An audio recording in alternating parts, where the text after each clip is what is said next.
Le revenu de base. Le revenu de base inconditionnel, le revenu d'existence, le salaire de base, est une utopie plausible mais réaliste. De nombreux économistes sont favorables à cette mesure. Il y a même des prix Nobel. Sur revenu de base, ils ne sont pas bien sûr d'accord sur le montant ou bien le financement par la société de ce revenu.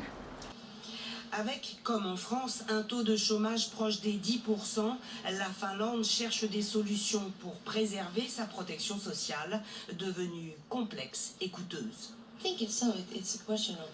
une question de courage politique.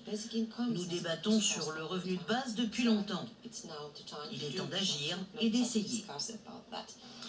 D'autant que l'opinion publique finlandaise semble prête, majoritairement favorable.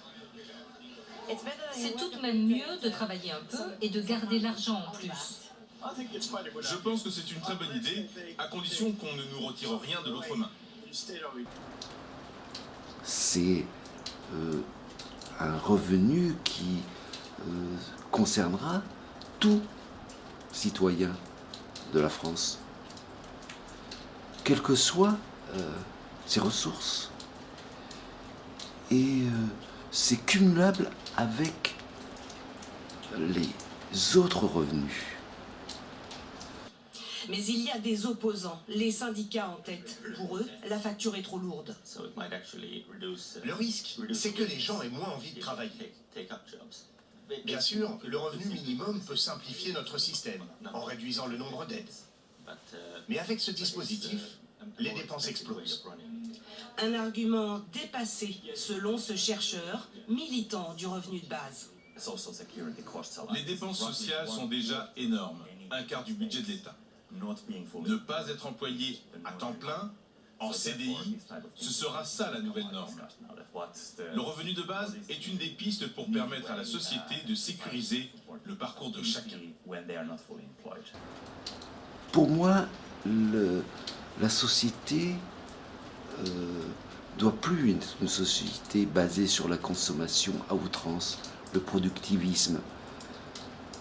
Elle doit enlever cette angoisse quotidienne à de nombreuses personnes du chômage, de la perte d'emploi, de la précarité, des faibles revenus comme le minimum vieillesse ou le RSA. Le revenu de base changera radicalement notre rapport au travail. C'est un rapport qui le travail ne sera plus aliéné. Le travail doit être une contribution volontaire de l'individu à la société. Le travail, l'activité, qu'elle soit rémunérée ou non, comme bénévole dans une association, sera considéré comme du travail. Le revenu de base, c'est une nouvelle conception du travail. Voilà. Tony, lui, va reprendre ses études. Son rêve, travailler avec des enfants, sans risquer de perdre son allocation. Quand on prenait des petits boulots, quelques heures dans la semaine, il fallait faire attention à ne pas trop gagner, de peur de perdre nos indemnités.